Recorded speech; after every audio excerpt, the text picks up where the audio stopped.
Hola, us dono la benvinguda en aquest nou Qüestió de Cultura, en el qual parlarem d'esport i cultura, o de cultura i esport, i de quina és la relació d'antropologia, sociologia, història, política, cultura popular també, cultura de masses, que té l'esport amb, diguem, amb la humanitat, com a activitat humana. Per fer-ho, he considerat que una de les persones amb qui més podríem conversar i desenvolupar aquest tema, i d'altres que ens sortiran, era el Roger Castillo. Benvingut, Roger Castillo. Gràcies, Gerard. I per què he triat el Roger Castillo? Primer perquè per una certa afinitat personal, però també perquè el Roger, entre moltes altres coses, és un dels impulsors, un dels fundadors de la revista Fosbury, que no només és una revista semestral, sinó que també té una pàgina web que us animo a consultar, molt, molt interessant. Ha creat també podcasts en motius dels Jocs Olímpics, per exemple, com el Calgary 88. A més, el Roger també és l'impulsor i un dels fundadors del programa radiofònic La Tapa Reina, més centrat en aquest cas en el ciclisme. I, a més, el Roger participa de moltes altres iniciatives, també del diari de la revista local El Llaç, de Molins de Rei, però, en definitiva, el que ens interessa avui, Roger, és tenir aquesta conversa, aquesta xerrada, aquesta entrevista amb tu. Parlarem de la relació amb l'art. Parlarem de, com hem dit, de la relació històrica de l'esport i la humanitat. Parlarem d'aquesta relació amb el territori, amb la identitat, amb la pertinença. Parlarem també de la modernitat i de la cultura de les masses, de la cultura de la immediatesa, del com es consumeix l'esport. Sí. Parlarem d'esports minoritaris. Ja teca, Majoritaris, ja teca. Però, no tenim cap pressa i de debò farem una conversa, com sempre sabeu, aquí a Qüestió de Cultura, molt distesa i molt relaxada. I per acabar, potser també comentarem algunes anècdotes, perquè en deus tenir moltíssimes. Benvingut un cop més, Roger, i abans de donar-te la paraula, vull llegir una petita definició del que seria l'esport, la definició, diguem, més de diccionari, perquè diu que l'esport és una activitat o joc dins d'un marc reglamentat i competitiu. Però no tot l'esport és exercici físic, com per exemple, no sé, penso en els escacs, per exemple. Sí. Ni tot l'exercici físic és esport, com podria ser el teatre, el ioga. Llavors, aquesta activitat o aquest joc, per què ha sigut tan important amb el desenvolupament humà? Quins són els trets característics que fan que l'esport tingui aquesta relació amb la cultura, amb l'antropologia, amb la història, amb la societat, l'educació, els valors, més enllà de la salut i el benestar, més enllà de... Quins serien una mica els trets que fan que l'esport, diguem, l'esport és cultura? Clar, jo crec que l'esport és un fet social i com a fet social incideix a totes les vessants de la vida. I llavors, a partir d'aquí és quan el podem començar a considerar un fet cultural en tant que condiciona els costums, les maneres de fer de les persones, el seu dia a dia, les seves rutines, a nivell de diverses societats arreu del món en diferents moments de la història, que es van evolucionant i cadascú va fent pel seu camí, pels seus trets d'identitat que deies fa un moment. I tot això és el que va creant aquest vincle, al final, quan a una persona fa esport, a dia d'avui, ho fa perquè té un condicionant i un context social que el convida a fer-ho, perquè té oci, perquè té temps lliure, perquè té opció de fer-ho. Alguns ho fan en clau professional, en clau elitista, en clau fins i tot mercantil, podríem dir, com una qüestió de feina i laboral. Altres ho fan com una cosa tangencial que hi entren d'una manera o d'una altra, com a aficionat, no el practiques tu, però el vius d'una manera perquè tens amics que en fan, tens fills potser que participen d'una activitat més amateur, més de base. Llavors és una cosa que ens condiciona les vides. I això, evidentment, genera referents culturals, maneres culturals de veure el món. És a dir, tu quan estàs fent una cosa habitual i forma part de la teva vida, ho transformes després en tots els termes culturals que tu puguis veure, sigui des d'una obra de teatre, a cinema, a cultura, música, tot es pot inspirar en allò que passa, no? I l'ideal aquest és el que crea que després hi hagin 1000 referències en qualsevol àmbit artístic que van a parar a l'esport. Deixa'm dir, després d'aquesta primera entrada... No, digues, perquè estic ja entusiasmat amb aquesta introducció ja. No, que gràcies per convidar-me, que Qüestió de Cultura jo me'l miro, que estic subscrit, que volia dir-ho d'entrada, no? Que està molt bé aquesta proposta que fas, que en soc fan sempre que puc, que enxar temes que m'interessen més, doncs me'ls miro sens dubte i els altres me'ls apunto. Moltes gràcies. I n'aprenc i res, que és un goig estar avui aquí. No, gràcies a tu, perquè la veritat ja amb aquesta introducció que has fet ja veig que aquest tema serà apassionant. De fet, a veure, hi ha una mica el ganxo aquest de l'esport és cultura, no? És obvi que sí, no? És evident que si entenem cultura, no com la cultura, com el departament de cultura o la regidoria de cultura, sinó... És que aquí hi ha una cosa, o sigui, hi ha una cosa que és, com a mínim als catalans ens passa, que és que tu veus el Telenotícies de TV3 i tens el bloc d'esports i el bloc de cultura. Sí. I fixa-t'hi que històricament hi ha molta gent que demana que se suprimeixi el bloc d'esports. Diuen, per què parlen 15 minuts d'esports, per què parlen tant de no sé què? I no té res a veure el que està passant al bloc d'esports amb el que està passant al bloc de cultura. O sigui, no hi ha mai cap relació entre si, no hi ha reportatges que siguin capaços de lligar una cosa amb l'altra. I jo crec que això ens condiciona molt a la manera d'entendre dir l'esport és una cosa, la cultura és una altra, són camins paral·lels que no es troben mai. I jo crec que això és una de les... fa el TV3 com a exemple de consum massiu, no? Però en general passa als diaris, passa a qualsevol mitjà de comunicació que et separa tota aquesta secció clàssica i històrica que nosaltres com a Fosbury què fem? Diem, nosaltres anem a vincular que l'esport com a fet social passa això, al món de l'art, passa al món de la llengua, passa al món de, no sé, la geopolítica, no? Hem fet números sobre coses diverses que intentem vincular que tot això forma part de la vida i que no pots desvincular una cosa a l'altra. I després quan algú diu, no, doncs hi ha certa persona que és esportista i que a més té una referencialitat que de cop i volta fa un missatge que pot tenir una connotació política d'una manera cap a una altra, la que sigui. I la gent ja comença a posar-se les mans al cap. No, home, no, que l'esport no és política. No, també. O sigui, l'esport ho pot ser tot, perquè al final afecta a qualsevol cosa. I és el que dic. Si està passant, doncs evidentment que es relaciona amb la resta de coses. Si no, seria una bombolla tancada que no ens interessaria a ningú. Sí. I de fet, abans d'entrar en aquests anar a compartimentar més aquests temes, no? Que hem dit, tens la paraula art, jo també, la paraula política, la paraula societat, preguntar-te per la revista Fosbury, perquè clar, és un fenomen també que no és molt habitual, no és una cooperativa, que de fet recentment s'ha adherit a aquesta xarxa de cooperatives...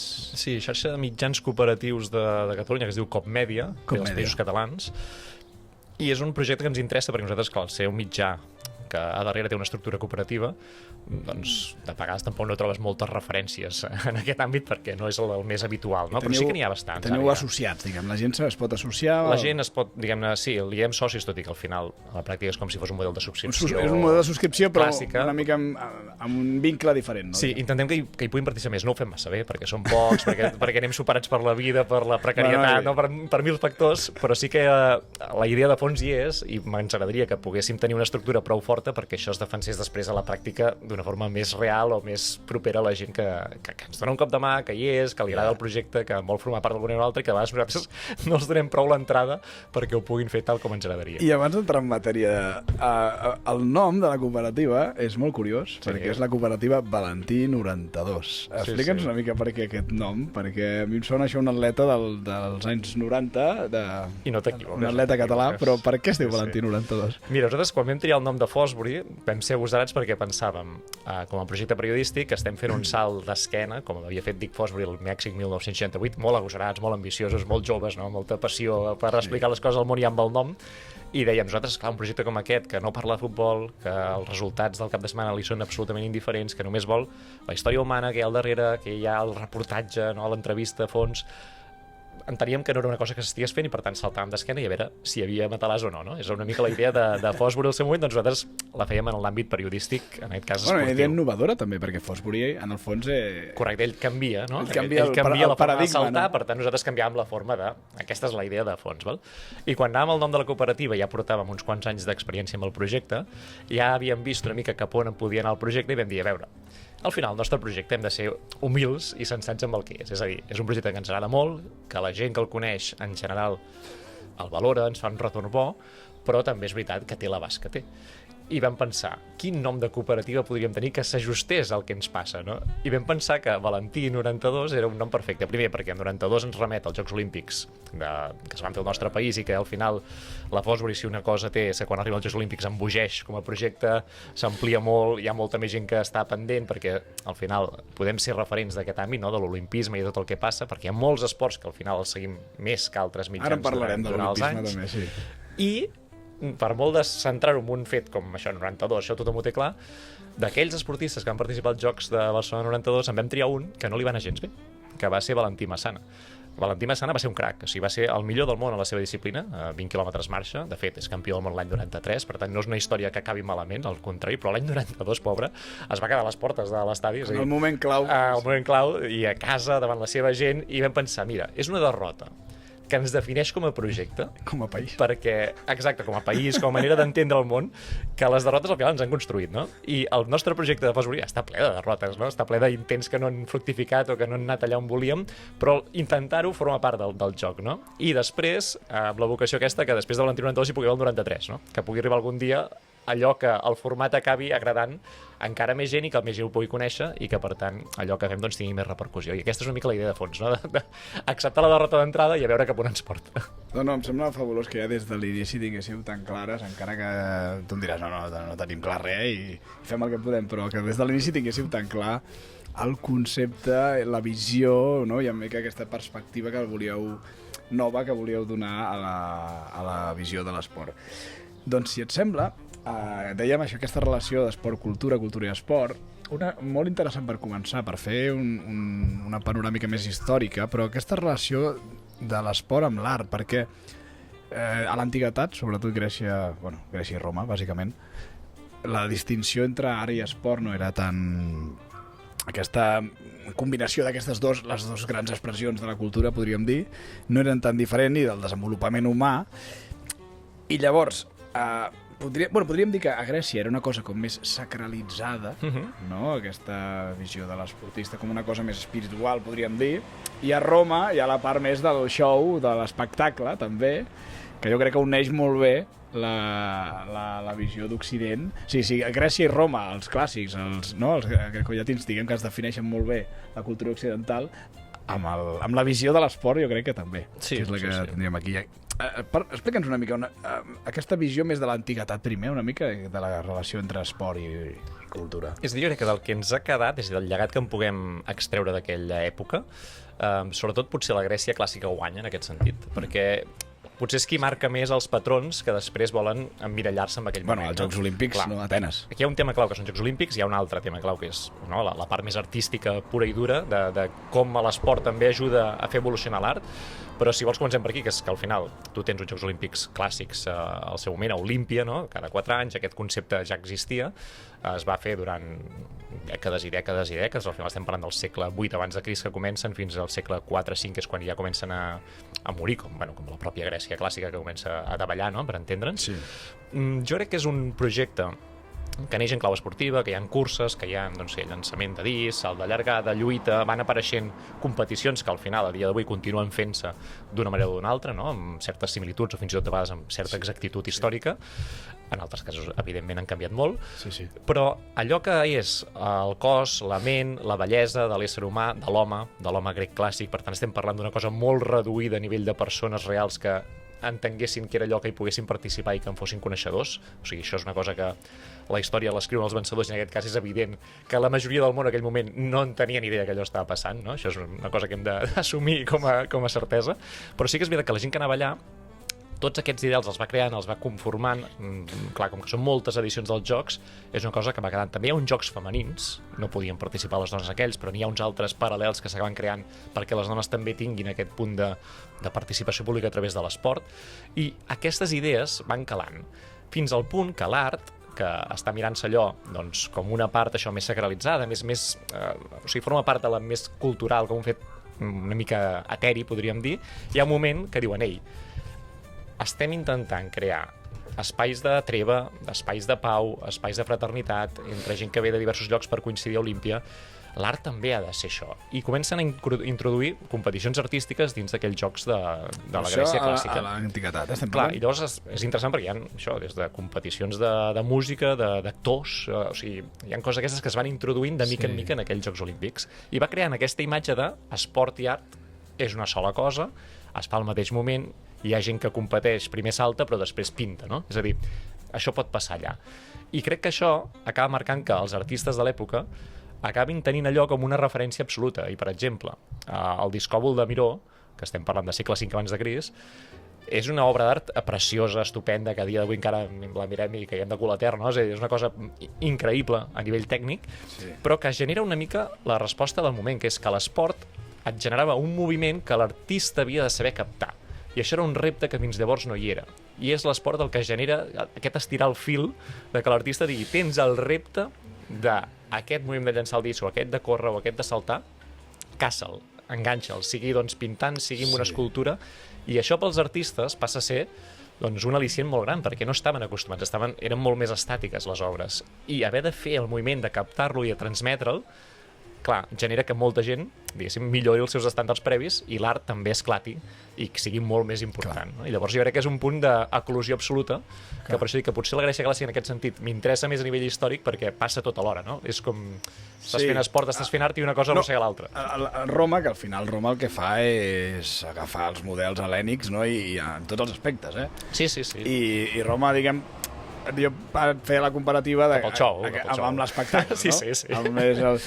I Grècia potser era més aquesta voluntat de formar, d'educar, perquè amb el teatre també. Absolutament. No? Perquè el teatre fins i tot a la Grècia antiga o a l'Atenes, a la ciutat d'Atenes, ciutat-estat d'Atenes, també tenia una certa subvenció en el teatre, és a dir, es potenciava que la gent anés al teatre i llavors jo crec que l'esport i la cultura, l'esport i el teatre o la literatura, en aquell moment la poesia també era potser estaven a un mateix nivell, diguem.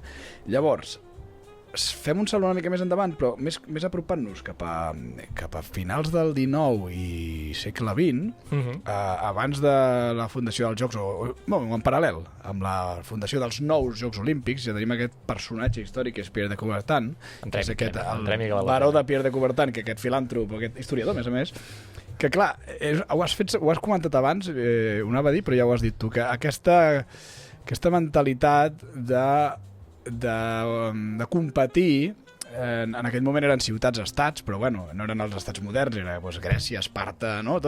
Però aquesta voluntat de no fer-ho a través de la guerra, d'aquesta utopia també de competir a través del joc, que hem parlat abans, a través de l'esport, i aquest baró Pierre de Coubertin és l'impulsor d'aquests nous Jocs Olímpics, i inicialment, sí, això tinc entès, almenys en el primer quart, diria, de segle XX, o fins i tot fins la Segona Guerra Mundial, incloïen també una part del programa olímpic, no només tenien les disciplines purament esportives físiques, sinó que també hi havia les disciplines artístiques, no? Arquitectura, escultura, pintura, poesia, literatura, música...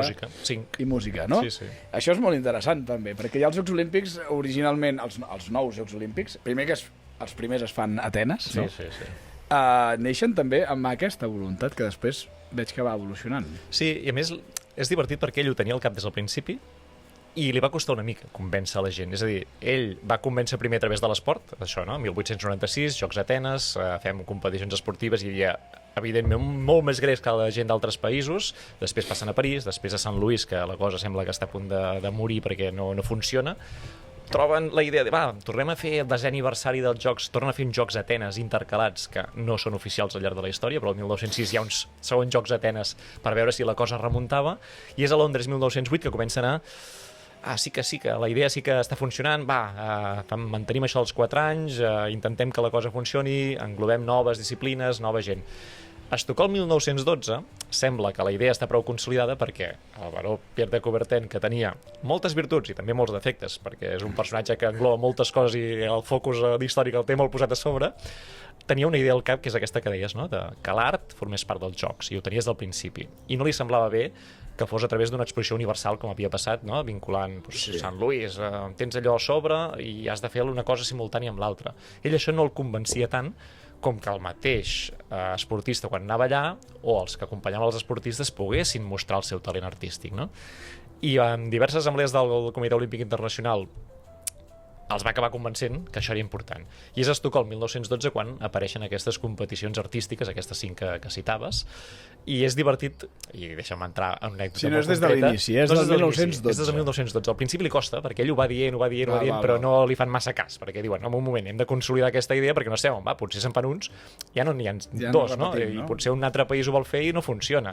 Fins que no acaben de veure que allò sí que tira, els costa una mica. I el 1912 l'anècdota és que el baró Pierre de Coubertin, tan emocionat com estava, acaba sent un dels participants olímpics. Perquè, esclar, sembla que s'ho faci a mida, no? Es crea les 5 categories, a literatura, ell diu, jo faig un poema que es diu Oda a l'esport, i s'endú el premi, és el campió olímpic.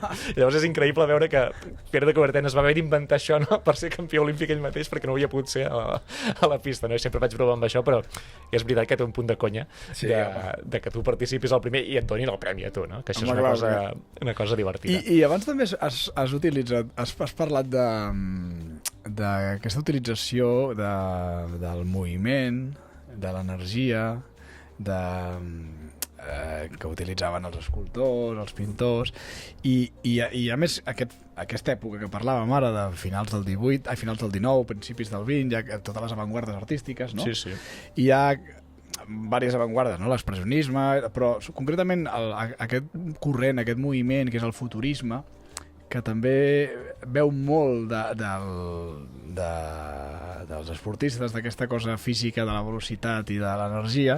Llavors, això també m'interessa molt perquè, clar, això és l'art un altre cop es torna a nutrir de l'esport, i una altra cosa molt interessant d'aquesta època és el tema del cartellisme i el disseny. Sí, hi ha coses molt interessants a nivell artístic d'això, que et generen nous formats, noves maneres d'entendre. Si vols entro al cartellisme, que és l'últim que cites, perquè és espectacular. És a dir, a través de l'esport es fan meravelles. O sigui, hi ha cartells de, jo què sé, per exemple, el món de l'excursionisme, quan aconsegueix ser un món popular de masses que la gent...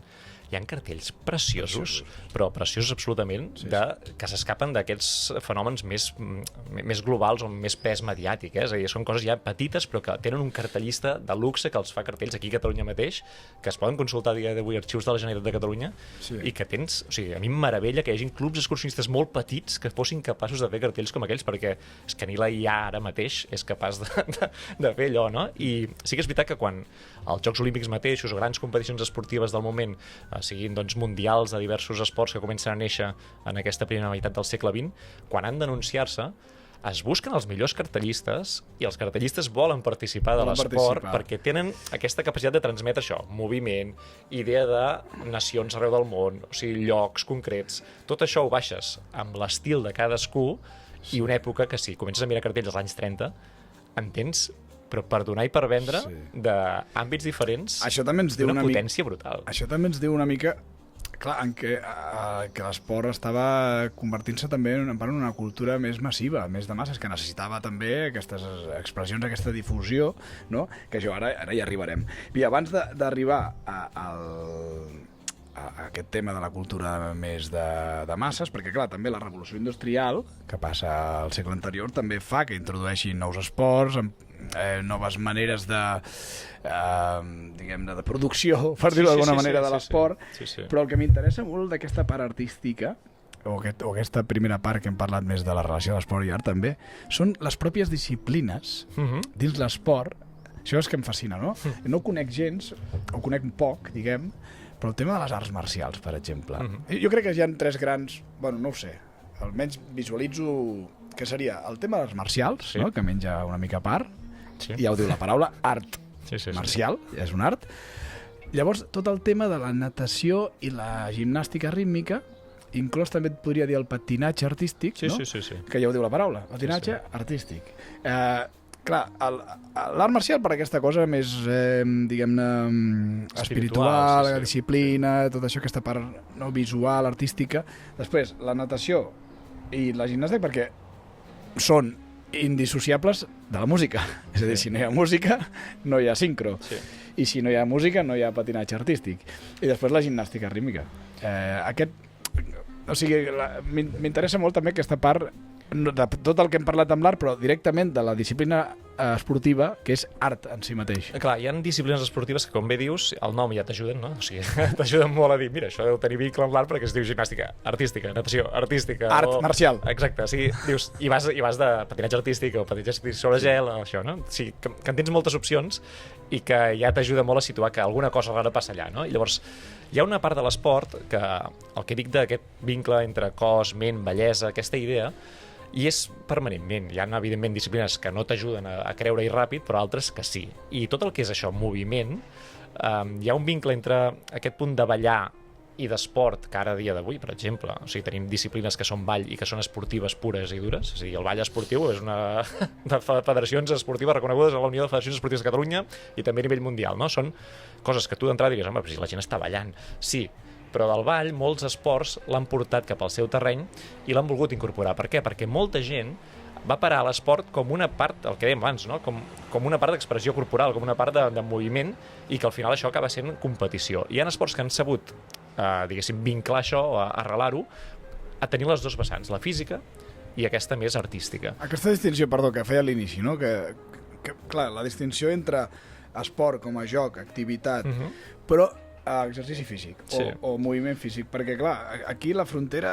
La frontera es passa sobretot a través de reglaments, és a dir, quan tu tens un joc reglamentat o una activitat, diguéssim, coreografiada, diguéssim, reglamentada, on saps perfectament què has de fer per fer bé una figura, per fer una pirueta, per un salt, un moviment concret, tot això, si té una puntuació associada o un barem associat, pot tenir diguéssim, els estàndards per ser considerat un esport. Evidentment hi ha d'haver altres factors, com que sigui fet a diversos països, que tingui, doncs, o sigui, ha de superar diverses llindars que es consideren. Cadascú aquí podria entrar i dir, això el que faig és un esport i ho faig jo sol al món. I segurament també tindria raó, no ens hi oposarem pas. Però sí que és veritat que hi ha uns certs estàndards que en general compleixen. I tots aquests que van derivar cap a la part més artística és molt interessant perquè sempre són polèmics. És a dir, quan tu extreus la persona més ràpida del món, és tan fàcil com el primer que arriba guanya, no? Ara que tenim el Mundial de Futbol, el que marca més gols guanya. O sigui, són conceptes d'aquests que a vegades els entrenadors ho han fet com a frases filosòfiques, que era tan simple com dir, ja ho sé, has de marcar més gols que l'altre, no? Efectivament, és molt simple d'entendre. Quan tu baixes això a disciplines artístiques, el guirigall és increïble.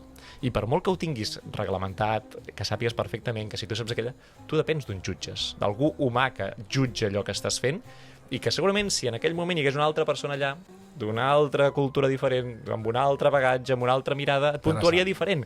I això és una cosa que sempre genera polèmica. I és molt interessant, quan hi ha competicions d'aquest tipus, doncs veure com són capaces les esportistes o els esportistes en qüestió que estan participant allà d'entomar aquesta crítica. Jo ho trobo com molt ferotge, no? Perquè tu saps que has treballat i que has fet bé dins del teu esquema o del que l'entrenador o l'entrenador t'ha plantejat i potser has fet perfecte. Però fins i tot així potser no és suficient perquè l'altre té una mirada que no és la teva. I això és una cosa que per molt que tu ho reglamentis és impossible de resoldre. I llavors, clar, generen... A mi m'apassiona aquest tipus d'esports. Perquè... Ja es veu que t'apassiona. Sí, perquè el punt aquest d'això, tu segueixes la música, o sigui, són molts factors que has d'afegir. Sí. Ho trobo complicadíssim a nivell tècnic de tenir-ho tot present i que a sobre puguis tenir la sensació de ser robat, no? O de ser... O sigui, aquell punt... Clar, és una cosa que és molt humana i a mi això, tot el que és més humà, m'interessa molt. I crec que és molt interessant que hi hagi aquests esports d'avui que més tinguin auge, perquè estan creixent molt aquest tipus de disciplines. I si vols, per tancar una mica aquest primer bloc, que ha donat més de sí del que pensava sobre art, la relació entre l'art i l'esport, interessantíssim, potser més recentment podríem incloure també tot el tema dels e-sports, que en català fa molta gràcia, perquè clar, com que diem esport... És molt complicat, clar, tu dius esport, però clar, a nivell global és el e-sport, i llavors hi ha una mica de confusió sempre. Ara que estem en un d'etiquetes i de xarxes, clar, tu poses esports, no?, en català, i és una superetiqueta, no? I sempre et surten, doncs, el League of Legends o el que sigui, no? És a dir, és una cosa que d'acord, no és el que jo pensava en aquell moment, però és veritat que caiem aquí. Doncs el tema dels videojocs, breument, però clar, també... Hosti, el videojoc en general, no només els videojocs de temàtica històrica, més de a veure, jo no soc gens expert en món de videojocs, però sí que és una indústria bestial. Bestial, sí. I hi ha darrere també tota una part de creació, de disseny, una part artística absoluta. Impressionant, no? Llavors també aquesta relació continua actualment encara. Continua i està, bueno, jo crec que és un camí que s'està aprofundint moltíssim i que realment, o sigui, va a més, clarament, o sigui, està creixent. I és un punt, sí, que per mi té tot aquest vincle entre esport i art d'una forma que molta gent és incapaç de comprendre que això sigui així, perquè al final tens gent que reitero, unes regles, gent professionalitzada, gent que es dedica a això, gent que entrena, que sí, d'acord, no està fent l'activitat física que jo d'entrada diria, això és esport, no?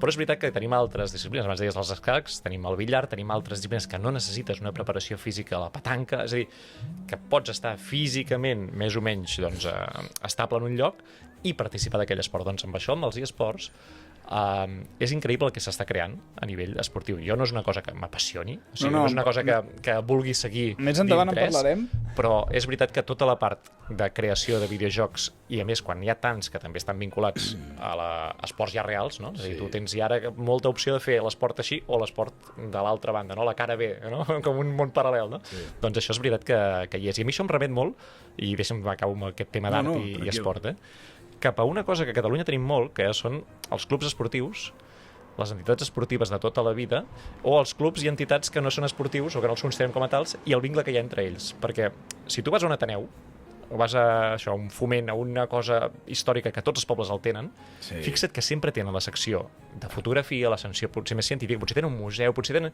coses molt culturals, però alhora sempre tenen la secció excursionista, sempre tenen la secció del tenis de taula, la secció de... El billar, els escacs... Fixa't que això és una cosa que el país sempre ha associat. O sigui, quan hi ha hagut moviment cultural, hi ha hagut moviment esportiu, i sempre ha anat de la mà. Sí. I és brutal veure que això, ara, els casals populars, diguem-ne, més dinàmics o més nous, amb gent més combativa i jove, ho segueixen fent, segueixen posant la boxa al costat d'una xerrada política. És a dir, és una cosa que és com... Són dos mons que, reitero, el món sembla que ens els separa, però sempre que ens ajuntem per fer coses, tendim a ajuntar-los. Això lliga una mica amb el que dèiem abans de les televisions, dels diaris, dels digitals, de que sempre hi ha la secció d'esports, la secció de cultura, i inclús la secció de motor. Sí, és l'altre tema. Llavors, però motor on va? Amb els esports. I en canvi cultura i esports van molt, molt, molt diferenciats. Clar, i això lliga una mica amb el segon meló, o el segon tema que volia obrir, que és, ens havíem quedat una mica aquest inici de segle, no? I el segle XX, en tot cas, és la popularització de l'esport de masses, o de la cultura de masses, no només de l'esport, de la cultura de masses. Sí. La televisió, bueno, i els grans esdeveniments, i aquesta jo diria que hi ha aquesta superació també d'aquestes fronteres, podríem dir, socials, geogràfiques, o sigui, aquesta preglobalització, encara no, és a dir, aquest fenomen cultural, aquest fenomen de consum, aquestes noves formes de relació amb l'esport, no tant com això que deies tu d'aquesta part cultural dels ateneus i dels foments i dels teatres i dels casals, sinó més aquesta part que també pot ser des de casa teva, a la televisió o a internet, o en un gran esdeveniment, no? Entrem una mica amb el tema de l'esport i la relació amb l'esport massiu, diguem. Mira, espera, si vols, bueno, aquí m'havia apuntat... A veure. No, m'havia apuntat els esports més massius, diguem, actuals, val? Sí, a veure, quins són? Que serien... He fet una mica de cerca, i compte, perquè els 4 esports més... o els 4 o 5 esports més massius del món actualment són més de 4.000 milions, entenem, d'estimació d'aficionats. Sí. Això serà el futbol, el primer. Estimació d'aficionats. Sí, però compte, perquè el futbol amb 4.000 milions no és l'esport rei indiscutible, diguem, no? És el més mediàtic, el més... És el que està més arrelat a més llocs, el més seguit, el més arrelat, correcte. Però després tindràs, a veure... I perquè jo crec per la seva simplicitat, també.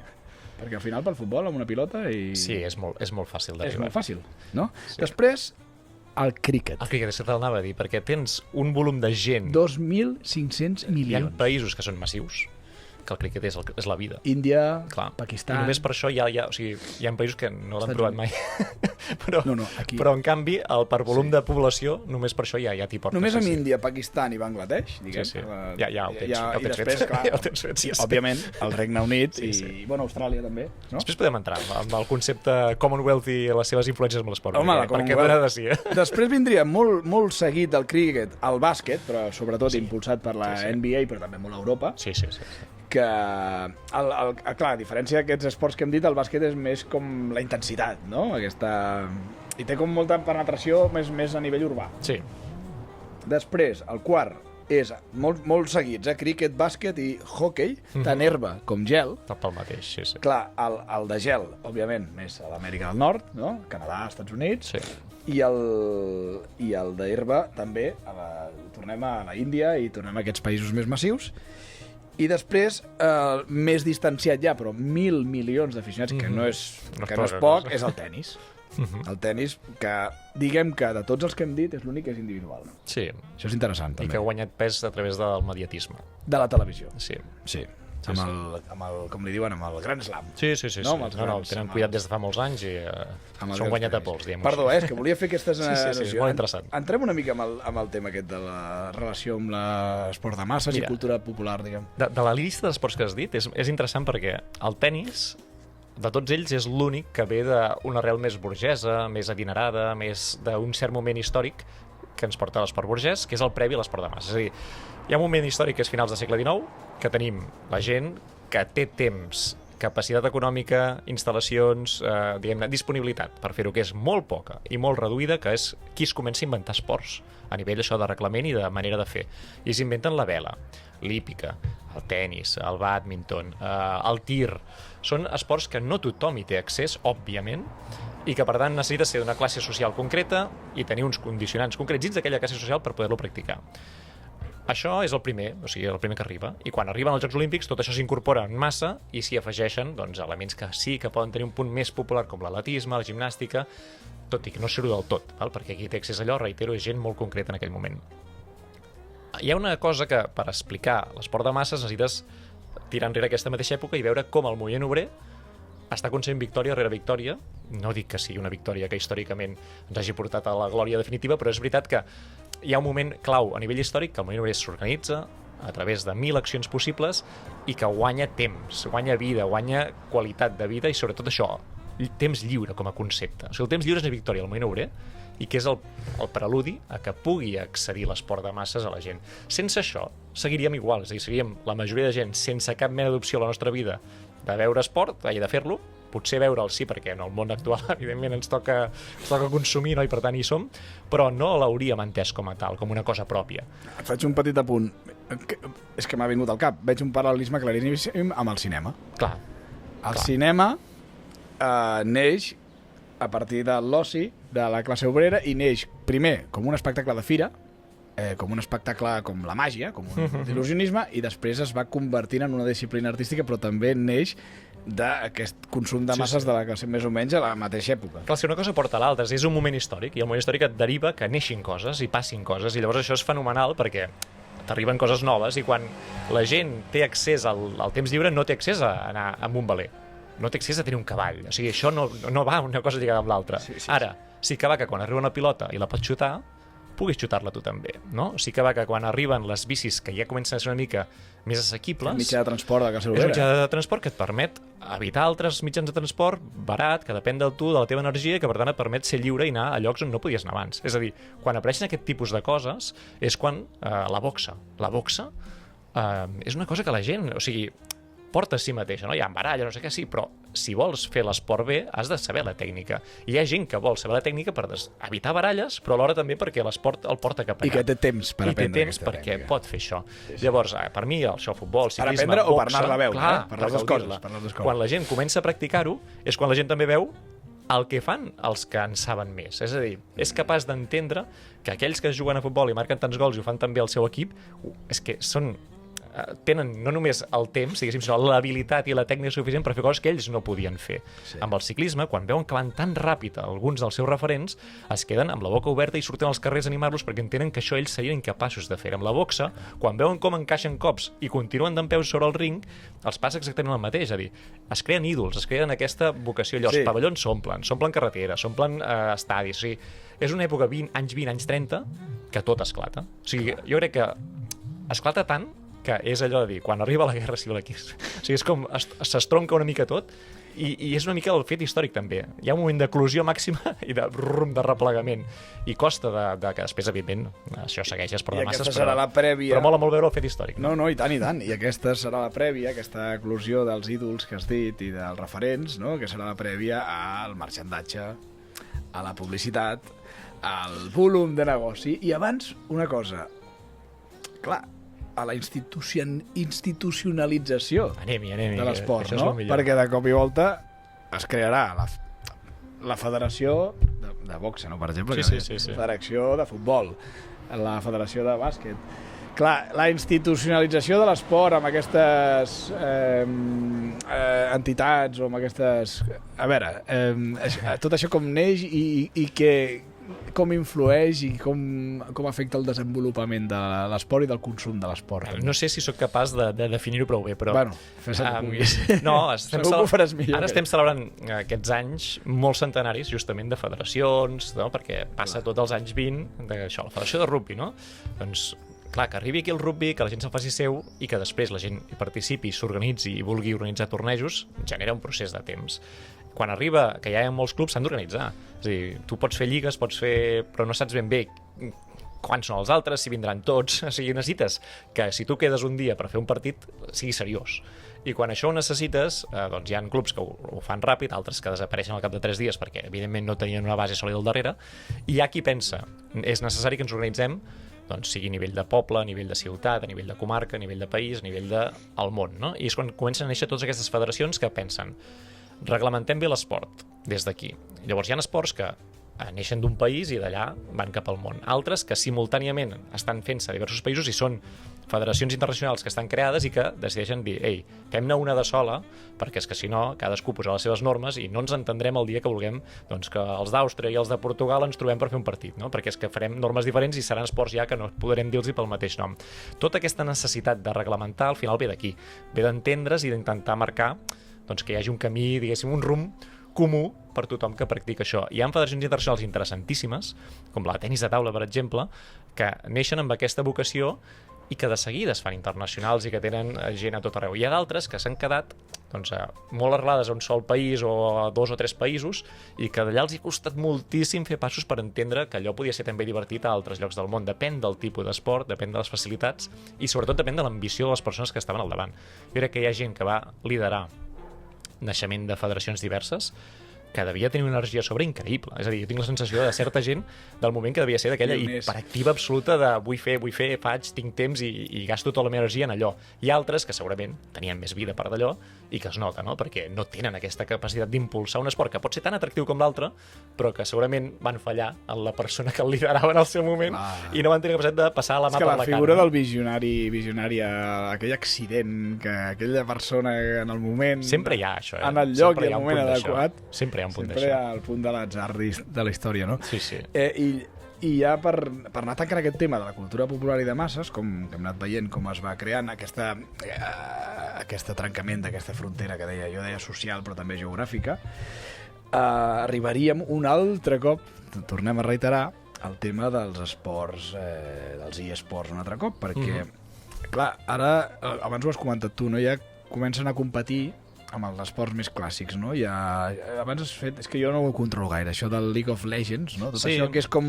que són capaços d'omplir un estadi. Sí, absolutament. Però alhora també a nivell d'audiència en línia, no? Vull dir que és espectacular. Tenen xifres increïbles, és una evolució. Ho desconec bastant, No, jo senzillament, jo no en soc ni practicant, ni seguidor, ni amant, Vull dir, no és una cosa que particularment m'interessa i m'interessa com a fenomen. Com a fenomen, clar. I com a fenomen és veritat que és un fet generacional, és a dir, que hi ha una evidència total que les llicències que tenen les federacions d'eSports que estan reglamentades són joveníssimes, o sigui, són gent molt jove, que a partir de 30 anys ja no hi entres, és a dir, hi ha una sensació de viatge generacional de debò, no? Tots hem passat per aquí quan, no? A nivell de generacions ens hem trobat sempre al nostre mur, doncs ells segurament se'l troben amb l'esport clàssic, que no s'hi senten tan còmodes, i que és un esport que és capaç això d'omplir pavellons, d'omplir xarxes en línia a milions de persones simultànies per veure com una persona, diguéssim, per baixar-ho molt al terreny real, està movent,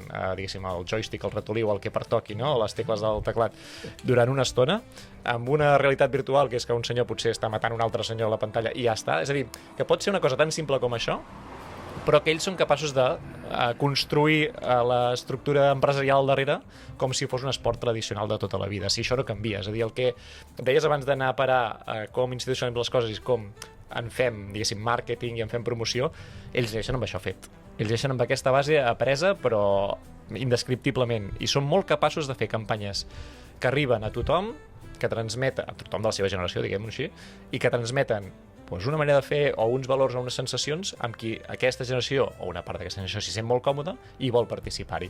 I això és una cosa que després també m'agradaria entrar en algun moment, que els Jocs Olímpics tenen allà la llumeta encesa des de fa temps de com fem que el nostre producte sigui la referència com ha estat històricament. I no perdem aquesta pistonada que veiem que els joves doncs, cada vegada se tiren cap a altres bandes. El gran debat de present. I ho tenen molt present, ho tenen molt treballat i és una cosa molt interessant de veure. Clar. De veure. Val. Sí.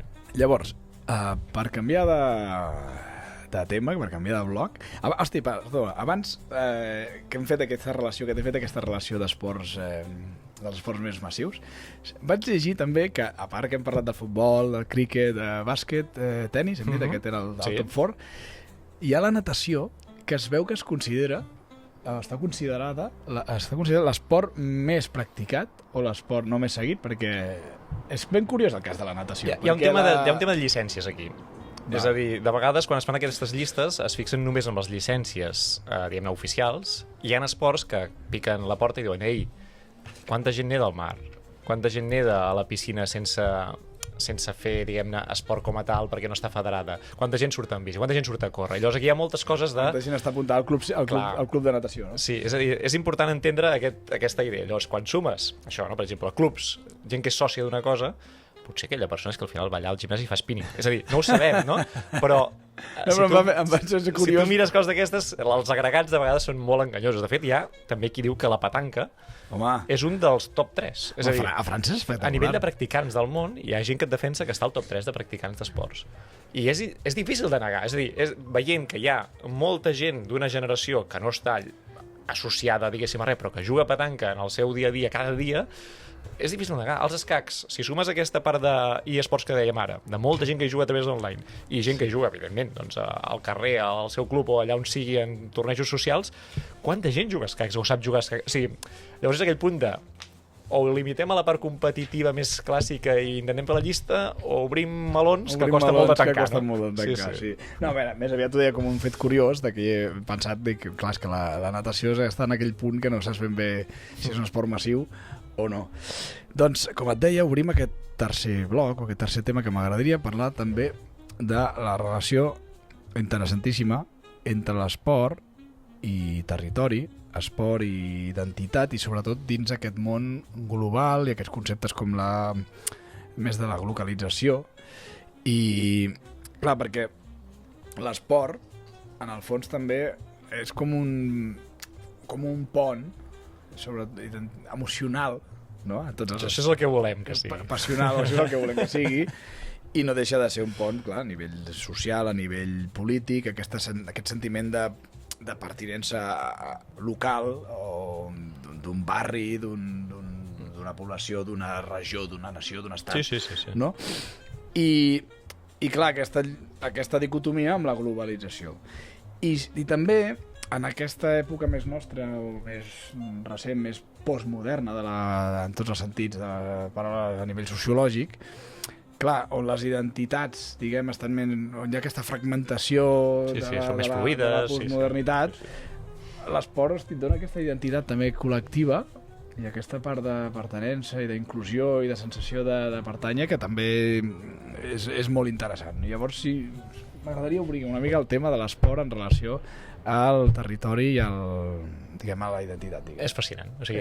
Bueno, és fascinant. Tot el que estic escoltant és fascinant, Hi ha una cosa que ara feies la llista aquesta d'esports més practicats del món. Hi ha, de vegades també, no sé si t'ha arribat, pot ser que segur que algú que veu aquest vídeo també li ha arribat, un mapa del món on surt cada país amb l'esport més practicat a cada país.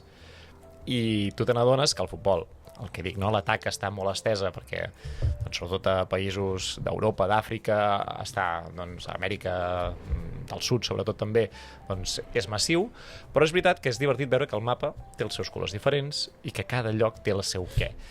I això és divertit veure d'això, Japó, tu et posen el sumo, vas a Corea del Sud i et posen el tir amb arc, vas a la Xina i et posen el tenis de taula, vas, per exemple, a Eslovàquia, que és un país molt curiós a nivell esportiu, i et posen o l'hoquei sobre gel o el piragüisme amb aigües braves. I si vas allà, jo he tingut la sort de passar per allà, te n'adones que és així, o sigui, te n'adones que hi ha llocs que estan al mig envoltats d'una dèria col·lectiva per un esport massiu que és el futbol, però que ells viuen el seu món, o sigui, que no els treguis de les seves històries. És a dir, ells tenien rius que baixaven ràpid i d'aquí van néixer els piragüistes inicials, d'això n'han convertit instal·lacions espectaculars i han aconseguit que, si tu mires europeus, mundials, Jocs Olímpics, el palmarès, si no guanya un eslovac sempre està al davant, i han tingut les millors llegendes d'aquest esport, doncs són allà, no? I és un país petitíssim, o sigui, més petit que Catalunya, i tenen això, i quan fa mal temps, què fan? Es tanquen perquè fa massa fred, els pavellons, i han creat tot d'estructures de gel, i tenen ara pavellons d'hoquei sobre gel, i tenen referents d'hoquei sobre gel al mig d'Europa quan no te'ls esperes allà, no? I llavors són coses d'aquestes que són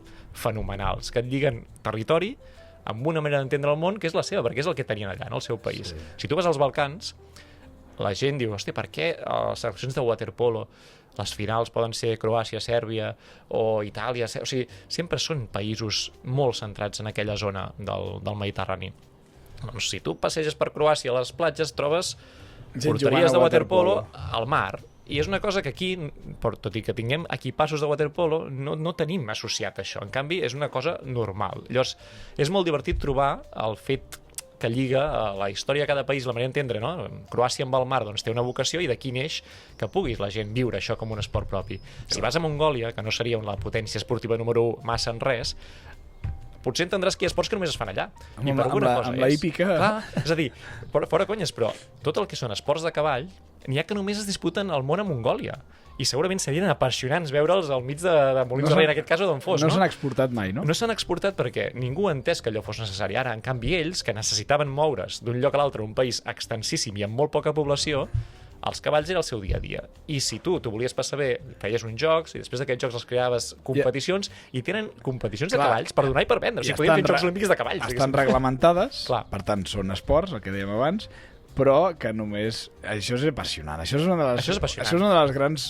I l'est d'Europa té, amb l'halterofília o la lluita, una dèria increïble. Si tu vas allà, a Geòrgia, un país així, i et trobes gent, o sigui, que viu per esports de força, esports que l'home fort i l'home... O sigui, és una qüestió cultural que ells han aconseguit crear i tenen sempre referents en aquest tipus d'esports. I llavors, és molt divertit el beisbol a l'Amèrica Central, que mou masses, és a dir, és una cosa que aquí ens importa, diguéssim, poc, hi ha molt poca gent que aquí segueixi això, i en canvi tens clubs aquí a Catalunya que estan farcits de gent que ve de l'Amèrica Central o l'Amèrica Llatina i que són ells els que mouen aquest esport a Catalunya perquè és la seva identitat cultural, és el seu fet, no? de viure en comunitat doncs els diumenges i trobar-se i fer aquell esport en lloc del futbol com podem estar més acostumats aquí. Tot això a mi em genera expectació màxima, no? Perquè al final és com entendre el món a través de l'esport i veure cadascú per on ha tirat històricament i què més l'ha interessat. Per què en vela són bons a Suïssa, que no tenen mar? O sigui, per què? Pues perquè tenen quartos. És a dir, hi ha països que s'expliquen per si mateixos i en canvi d'altres que és una qüestió de les meves muntanyes em tancaven això, doncs he aconseguit fer aquest esport. I per què Qatar participa al Mundial? Bueno, això, si entrem ja... No entrem. Però vull dir, intentaré no provocar-te masses coses. Mira, m'agradaria... A veure, són alguns temes concrets com aquesta primera part del territori, no? Des del barri, o des del poble, des del barri, des de la ciutat, des de la regió, la nació, estat. Vale? Sí. Després hi ha la part de la rivalitat que és un tema que m'apassiona, que és el concepte derbi. El concepte derbi es pot donar en un barri, quasi bé, no? En una ciutat, o es pot donar a Guerra Freda, URSS als Estats Units. Això mateix, a escala macro i a escala micro. És molt interessant. Clar, teòricament, el derbi hauria de ser una cosa positiva perquè canalitza rivalitats històrico-socials a través del joc, a través de jugar, a través del gaudi, a través d'una forma pacífica. Malauradament sabem que molts cops no és així i a vegades ho pot amplificar. Però és molt interessant, el concepte derbi m'interessa. I després és l'esport com a ambaixador geopolític. Ara estem, en aquest moment que estem gravant aquesta entrevista, juliol del 2026, a part d'un gran esdeveniment que sortirà per primera vegada de Catalunya, el Grand Depart del Tour de França, estem vivint el Mundial de Futbol. Llavors, clar, a nivell de diplomàcia, a nivell d'imatge, a nivell turístic, a nivell de cohesió interna d'un propi país, no? Hi ha mil factors. No, per exemple, ara penso... Una de les imatges que ens està deixant aquest Mundial no és aquest gest dels noruecs. Hosti, això és una imatge icònica impactant. Per tant, parlem breument de la part micro a la part macro d'aquests derbis, no? Després parlarem d'aquestes rivalitats, després parlem del cas més català i després acabem amb aquesta part més geopolítica o diplomàtica de l'esport. A mi de la part dels derbis, o sigui, m'apassiona aquesta part més micro. És a dir, jo entenc que el més llaminer és això, anar a parlar de les grans rivalitats històriques que hi ha hagut a l'esport i que han generat, doncs, blocs ideològics mundials, no? Un contra l'altre. Pots parlar d'un Pakistan-Índia, que són països en guerra permanent, encara que no ho sabem veure des d'aquí, i com això, amb l'hoquei o amb el críquet, hi ha hagut mundials que han hagut de moure's de lloc perquè, diguéssim, no es podia fer allà on tocava, perquè si no es mataven entre ells. És a dir, coses aquestes han passat. Però jo quan vaig a, no sé, Atlètic Barceloneta, Club Natació Barcelona, que són 10 metres de diferència entre un club i l'altre, i que són clubs que són potentíssims, viuen, o sigui, hi ha una tensió, diguem-ho així, no? Entre un lloc i un altre, perquè és el mateix territori, és la mateixa platja, és el mateix lloc de Barcelona, és el mateix barri, i d'allà han sortit dues maneres d'explicar el món, dues maneres de veure's, i llavors quan es troben i juguen un títol de lliga de waterpolo o de natació dels millors uns i altres, això, o sigui, només s'explica a través d'aquest punt de rivalitat que dius que és impossible que generació rere generació es trasllada família a família. Això és millor que l'Argentina-Anglaterra del 86, eh? Si tu vas a Osona amb l'hoquei patins, veus quin tipus de rivalitats hi pot haver entre un Vic i un Voltregà. És a dir, aquest tipus de coses són meravelloses, perquè, reitero, t'expliquen pobles, t'expliquen relacions humanes entre jo treballo aquí, jo no, doncs potser m'he de moure cap a aquella banda. A mi això em genera, o sigui, passió absoluta. I els derbis potser més coneguts, un Barça-Madrid, diguéssim, Barça-Espanyol, per fer-ho derbi real, no?, de poble. Clar, són coses que mouen passions. O sigui, jo tinc la sensació aquesta de vegades pateixes, no?, perquè dius, no cal viure amb aquesta intensitat, però si tu vius la vida amb aquesta intensitat és bo que també a través de l'esport ho gaudeixis així o ho pateixis així, no? Que ho canalitzis, exacte.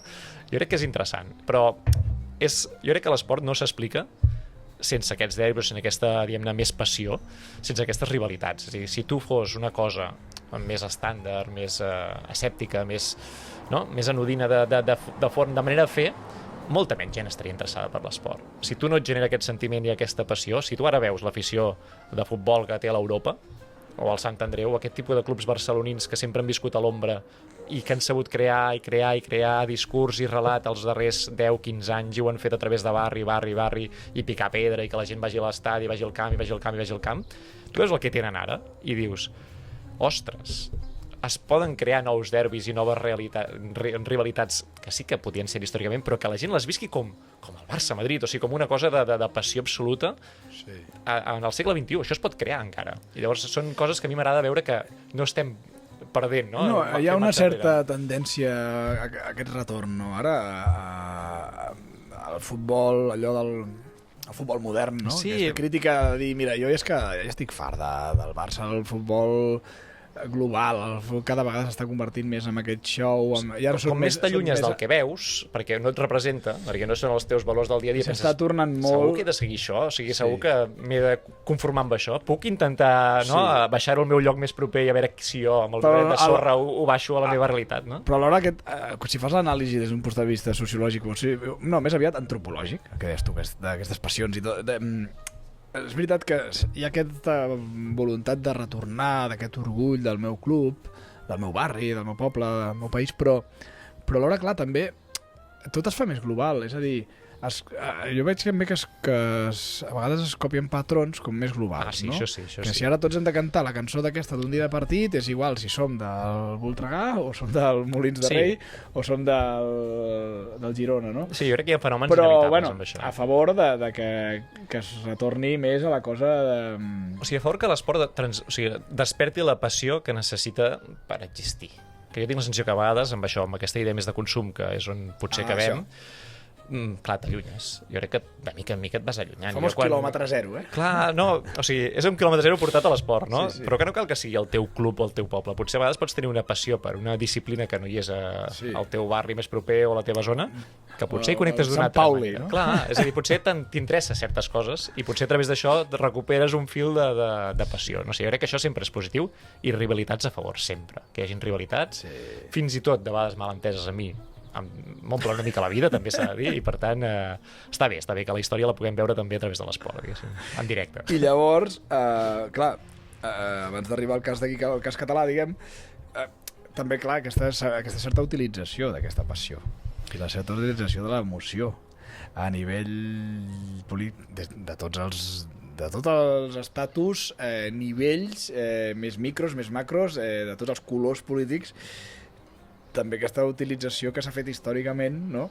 Des de règims més, podríem dir, més autoritaris, més dictatorials, fins a règims no tan autoritaris o democràcies, o també a nivell més nacional. Al final també l'esport, allò que no et dona el poder polític, no? T'ho pot donar O sigui, tu aquí obres la veda més llarga de la història, val? I llavors la faré molt curta avui, però és un tema que dona per molt, perquè sempre, des de que l'esport és de masses, és a dir, des d'aquest factor històric que abans anàvem a parar, quan l'esport passa a ser de masses i la gent veu Marià Cañardo anant en bici i diu, hòstia, com va de ràpid, va com un Cañardo, i després acabes xutant i xutes i fas un Cañardo, no? Quan jugues a futbol o quan tens el ring i estàs contra les cordes. Un altre meló que no obrirem és el vocabulari esportiu que ha saltat a la cultura popular. Estar contra les cordes en un ring, per què diem estar contra les cordes?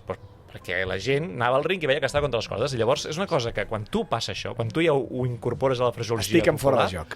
Clar, tot això són coses tan bèsties que si tu ets el poder polític dominant no pots renunciar a fer-t'ho teu, que formi part del relat. Molt interessant. I a traslladar allò que tu vols a nivell ideològic, a nivell també això, cultural, social, etc.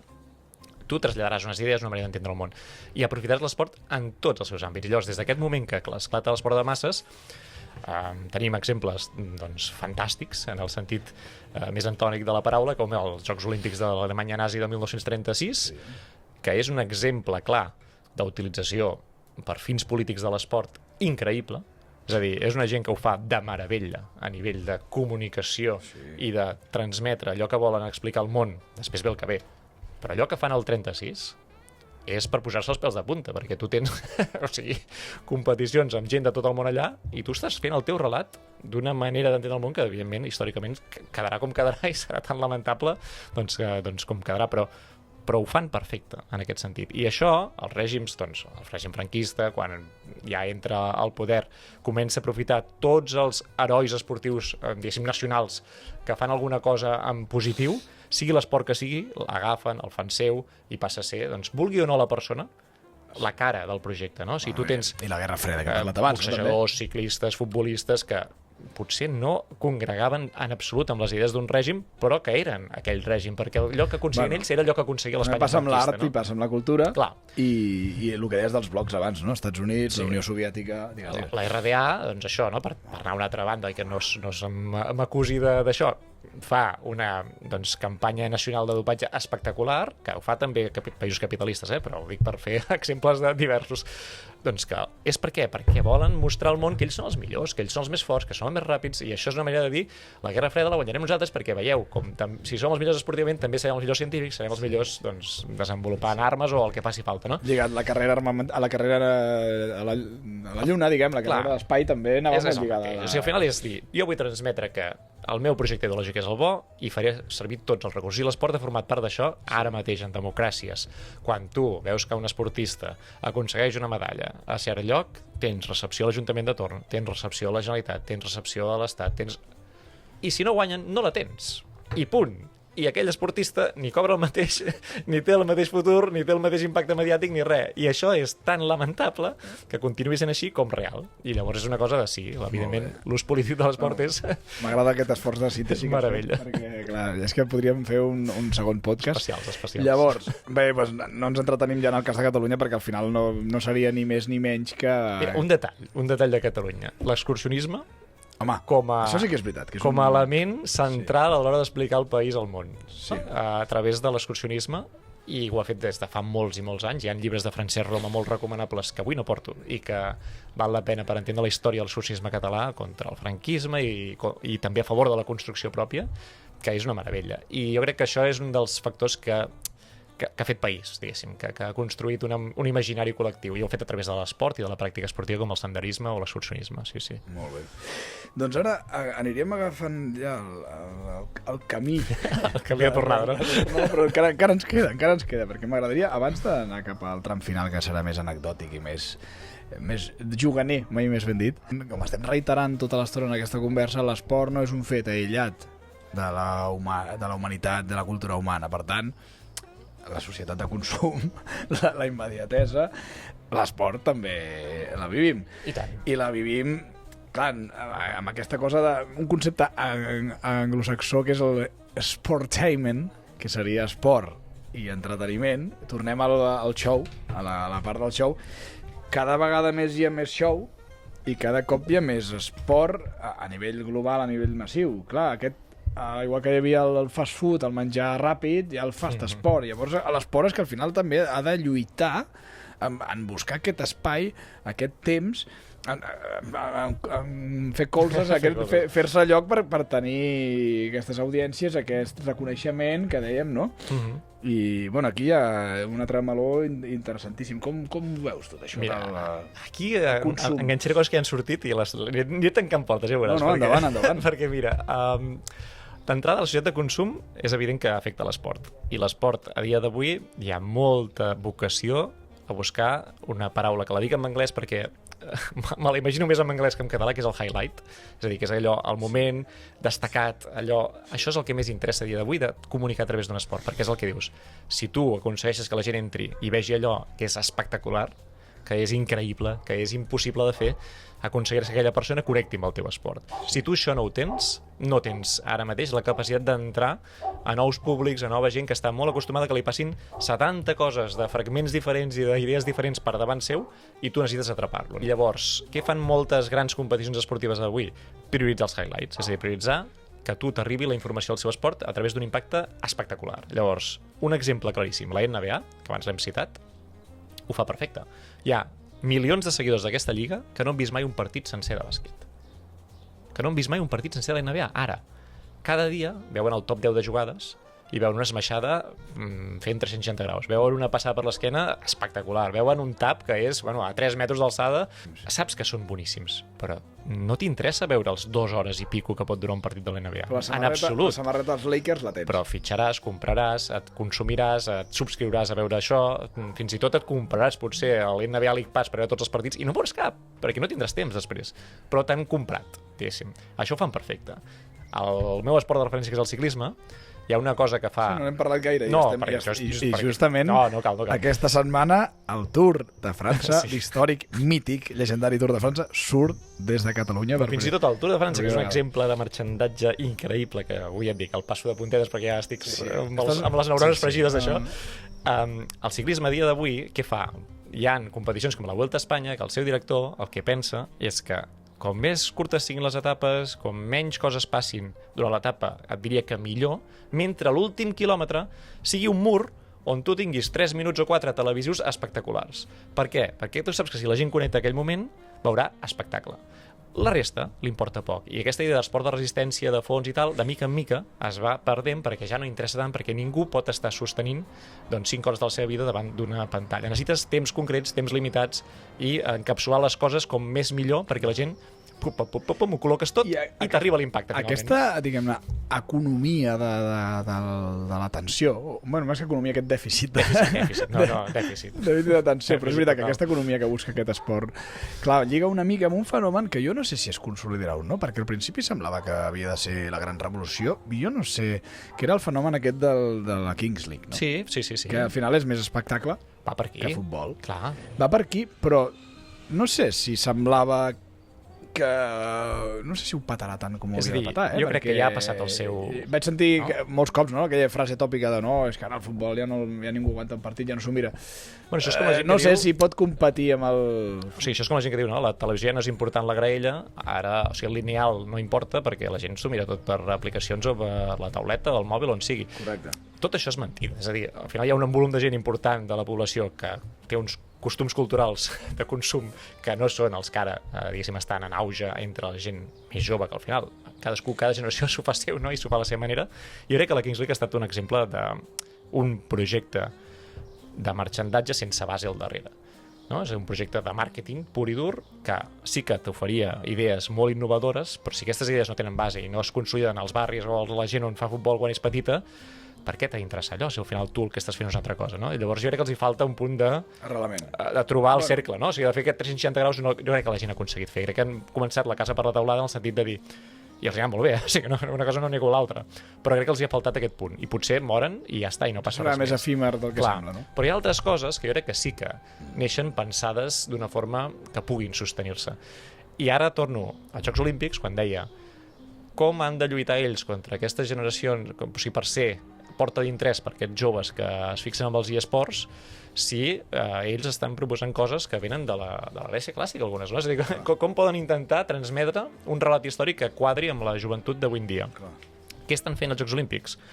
Estan canviant el programa esportiu, cada 4 anys hi ha esports diferents que entren i surten, i quins tipus d'esports busquen? Els que et generen highlights. Ho reitero, o sigui, és un concepte que ho tenen claríssim. I llavors, què fan? 50 quilòmetres marxa. Prova històrica que hi era des dels temps immemorials. Desapareix. Massa llarga, masses hores. O sigui, ho sento, ningú accepta a dia d'avui aquesta prova. No ho dic jo, O sigui, a mi m'agrada i m'agrada seguir-la sencera, però realment ells pensen que això no és tolerable per la gent. Per tant, ja la reduïm als 35. I els 35 passarà a una sola prova de 20 d'aquí uns anys i fora. I la gent tindrà la prova de marxa sola i ja està. Tot això amb esports llargs està passant. Què busques? Que quan t'entra un esport, doncs el rugby. Quina modalitat de rugby entra als Jocs Olímpics? El rugby 7. El rugby 7 perquè són partits més curts, més ràpids, més intensos, passen moltes més coses en molt poc temps, fantàstic, ens quadra. Futbol americà entra a Los Angeles 2028 perquè és un esport troncal als Estats Units. Entra el futbol americà?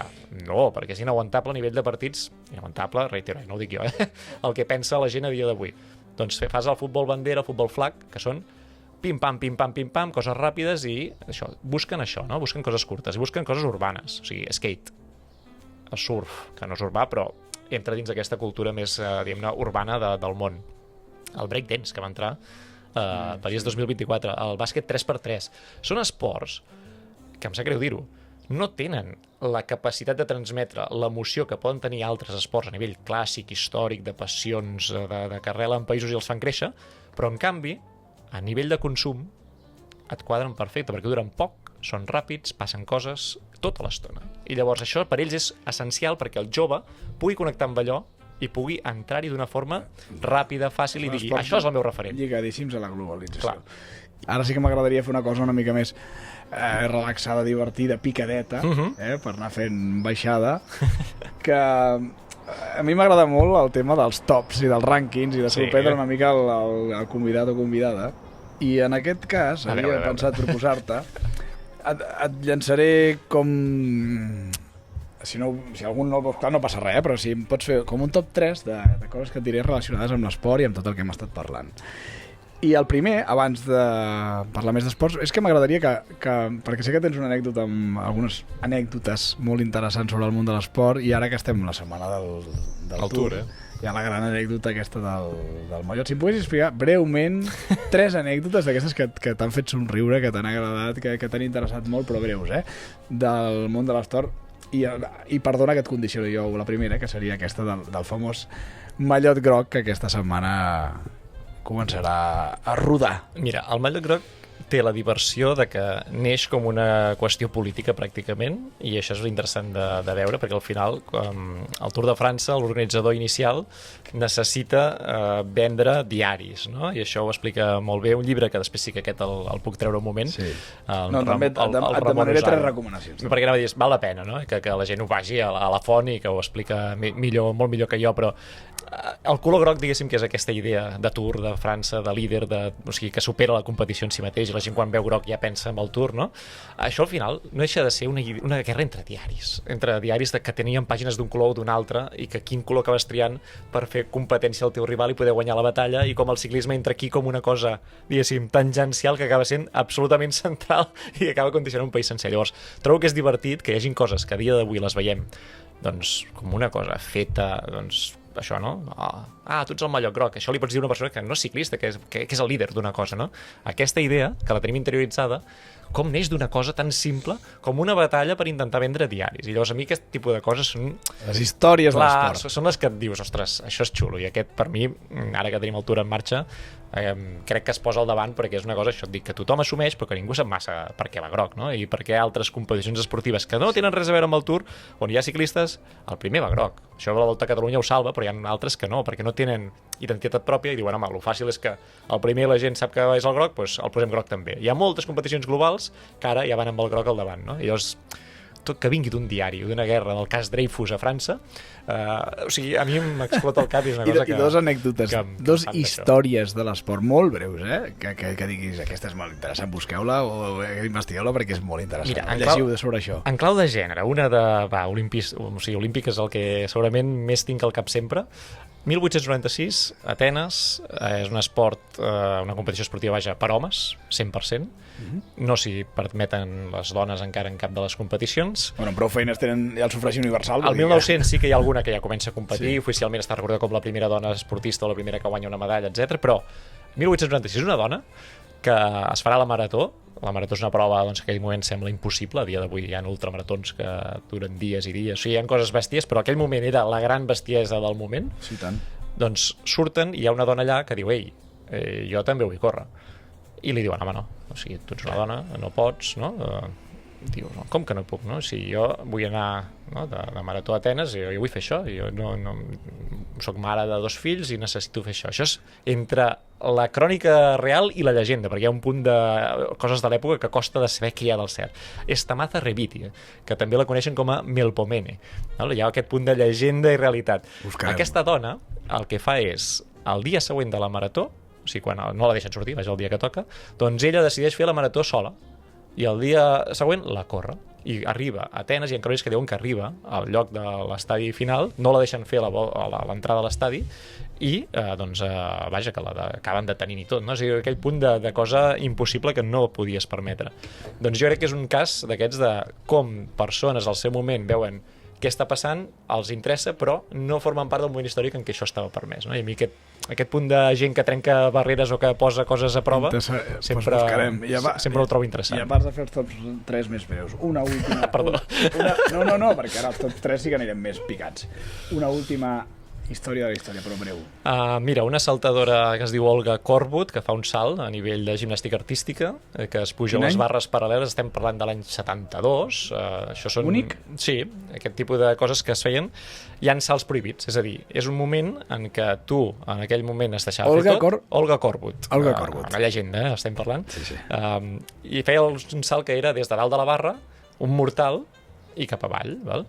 Això, a dia d'avui està prohibit. És a dir, hi ha moviments, això és un cas concret, però em refereixo que hi ha moviments que s'han prohibit al llarg de la història pel seu risc, però que són moviments que han donat campions olímpics o campiones olímpiques al llarg de la història. A mi això em fascina perquè penso, tu vas estar al moment correcte de la història. No? Això ara que deia, aquesta no ho havia estat perquè li prohibien l'entrada, altra gent ha fet coses i ha guanyat coses amb coses que avui es consideren no només difícils de fer, sinó sobretot un risc tan gros per la salut, perquè clar, després hi havia gent que va provar el salt i es va quedar tetraplègica. És a dir, això va passar després, i llavors quan algú passa això, evidentment, sempre tens un jutge o algú que diu, home, per què no vigilem això i fem que els moviments puguin evitar riscos innecessaris?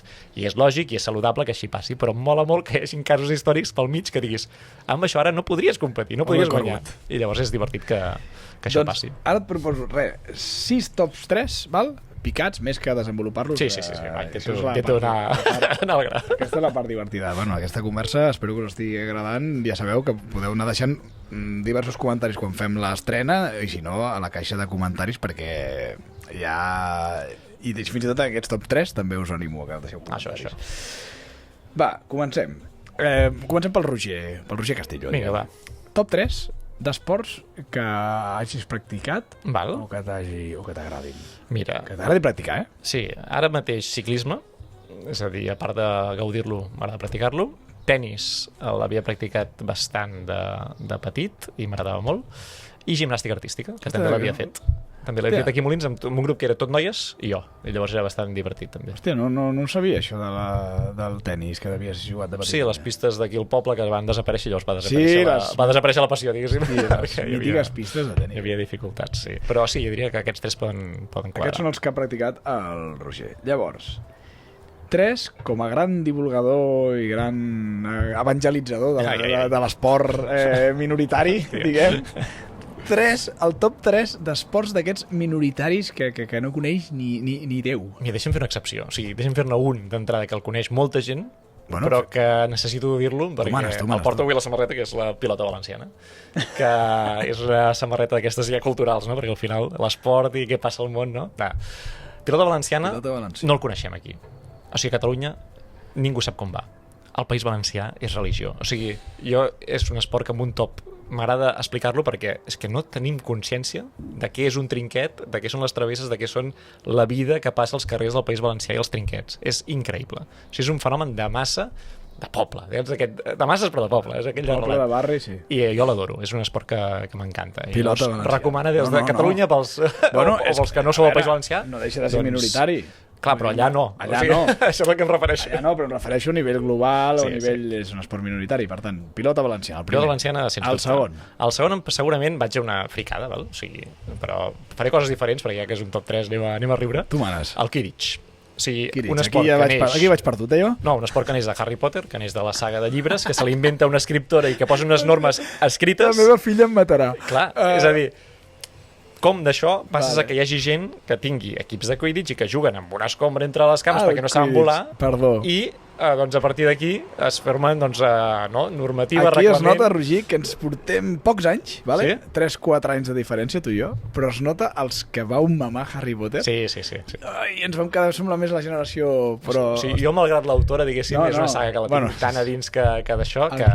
Sí, que la trobo divertit que neixi un esport d'això, no? Que neixi un esport d'un fet cultural. D'una ficció, d'una literatura, no? Jo crec que això és interessant. I el tercer, el top 3, esports minoritaris o esports raros, esports curiosos? Hi ha és que el nom no te'l sabré dir, però el podem després buscar i posar els comentaris si voleu, És un salt de perxa que es practica especialment als Països Baixos, que creues canals de rius, saps? Clar, als Països Baixos està ple de canals d'aigua. Llavors d'allà es van inventar, és que es diu Fierle, no sé què, el nom ja et dic, no el sabré dir, però són grans canyes llargues, molt altes, i el repte de la persona que practica aquell esport és creuar el canal i arribar a l'altre, arriba sense caure a l'aigua.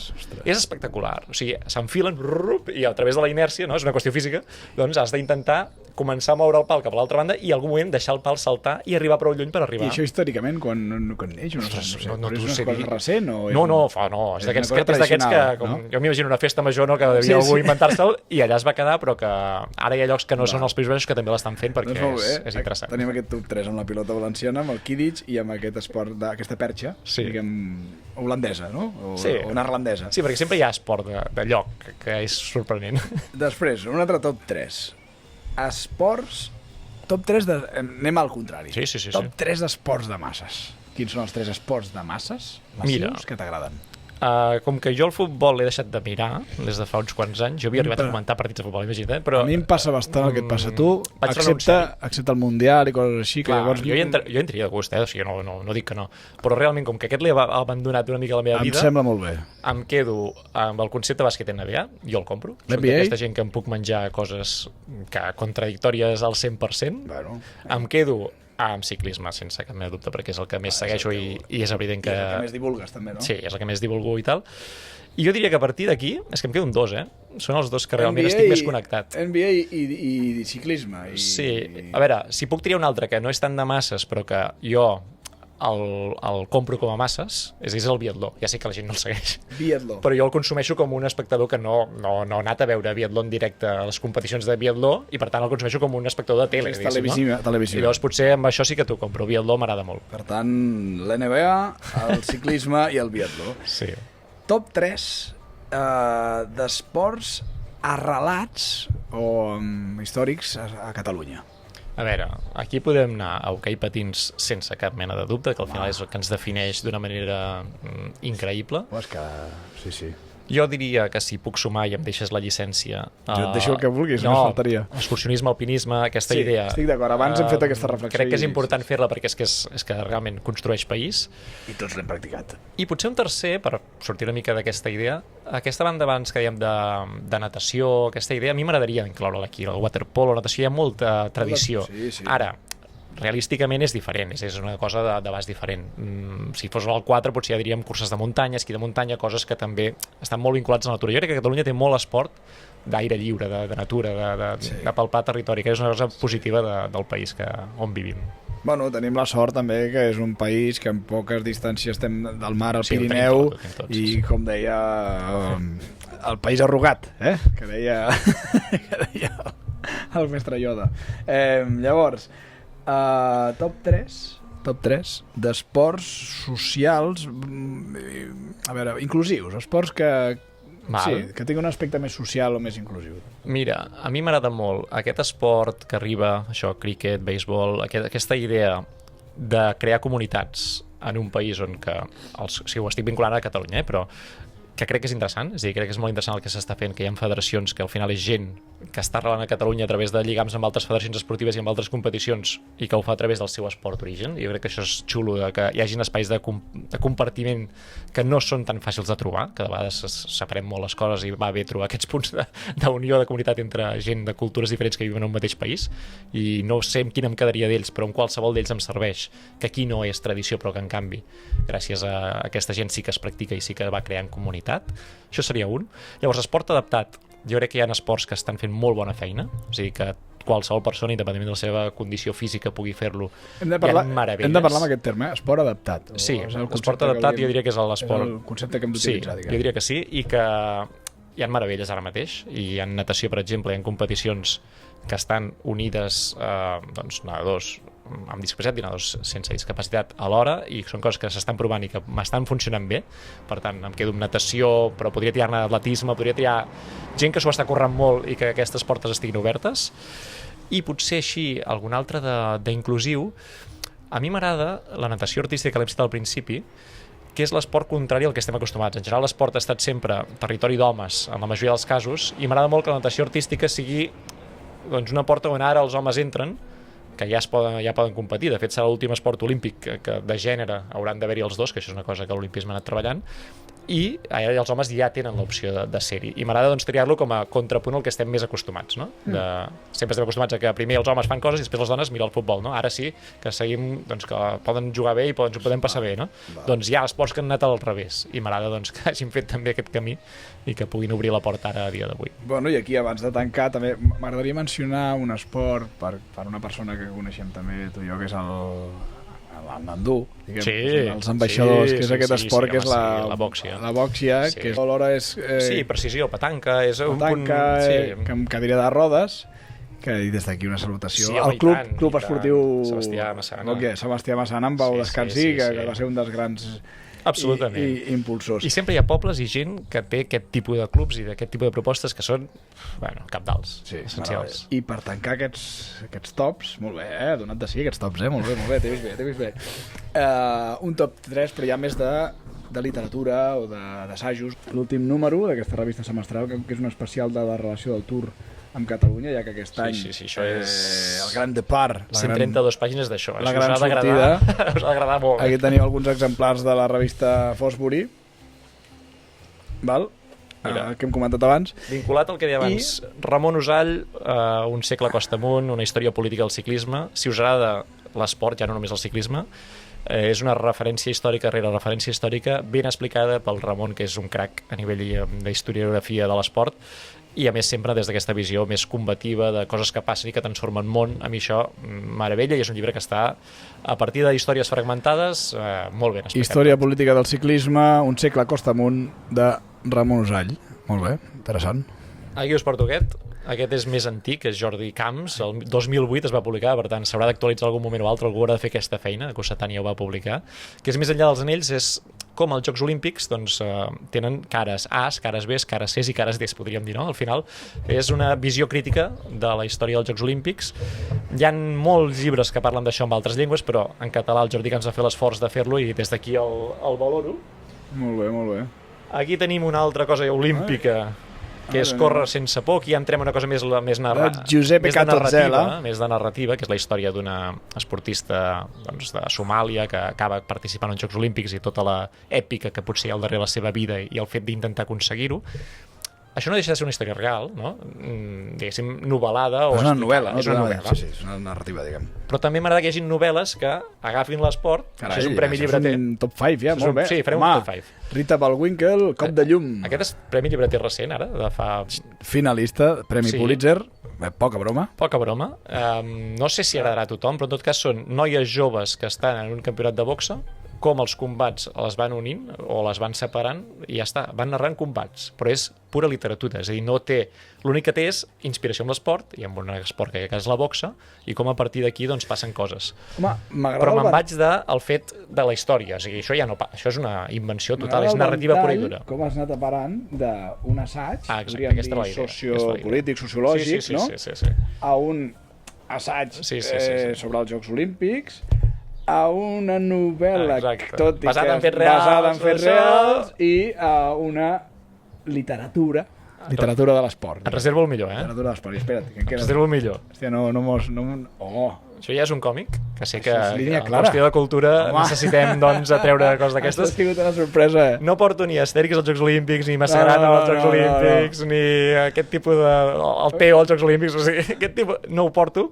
Porto un altre, que és un còmic de January Jones, que jo sé que t'agradaria, i he pensat, és un rally, és el rally de Monte Carlo. Editorial Joventut, les aventures de January Jones. I aquí, durant un temps, a la Fosbury havia publicat crítiques, diguéssim, o sigui, feia una sèrie que era Cultura i Esport, i que eren sèries de televisió, còmics, llibres, on explicava com l'esport era transcendent en la història doncs, de certes històries, i aquesta és una de les que vaig publicar, que al final parla de ral·lis i explica molt bé temes doncs, de motor, temes de cotxes, temes de coses que a mi particularment no domino, però que és una esportista, la January Jones, espectacular. La January Jones d'aquesta línia clara franco-belga. És aviadora, és aventurera. Eric Hobel i Martín Lodevic.